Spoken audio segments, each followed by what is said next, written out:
Hi అండి. అందరూ ఎలా ఉన్నారు? బాగున్నారా? Welcome to my YouTube channel mumps recipes. ఈరోజు మన ఛానల్‌లో టమాటో ఎగ్ కర్రీ ఎలా చేయాలో చూద్దాము. దీనికోసం ఎగ్స్ అయితే బాయిల్ చేయాల్సిన అవసరం లేదండి. ఇలా ట్రై చేసి చూడండి. చాలా టేస్టీగా ఉంటుంది.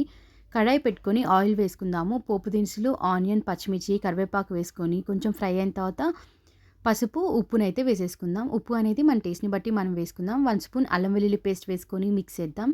అల్లం వెల్లుల్లి పేస్ట్‌లో నుంచి పచ్చివాసన పోయిన తర్వాత సన్నగా కట్ చేసుకున్న టమాటోస్‌ని యాడ్ చేసి మిక్స్ చేసి మూత పెట్టేద్దాం. ఒక 10 నిమిషాలైతే మీడియం ఫ్లేమ్‌లో బాగా మగ్గనిద్దాము. వాటర్ అయితే టమాటోస్‌లో నుంచి బయటకొస్తుంది.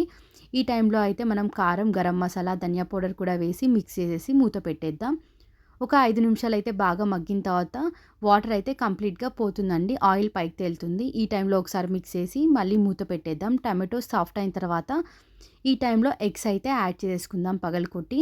ఇవైతే అస్సలు మిక్స్ చేయకూడదండి. ఇలా పగలకొట్టి ఇలానే ఉంచేసి మూత పెట్టేద్దాం. ఒక 5 నిమిషాల తర్వాత ఎగ్స్ అయితే కొంచెం ఉడికిపోయి ఉంటాయి. ఇంకో సైడ్ టర్న్ చేసుకొని కొత్తిమీరని కూడా చల్లేసుకొని మూత పెట్టేద్దాం. ఒక 5 నిమిషాల తర్వాత అయితే కంప్లీట్‌గా ఎగ్ అయితే ఉడికిపోయి ఉంటుంది. అంతే, ఎంతో టేస్టీ అయిన ఎగ్ కర్రీ రెడీ.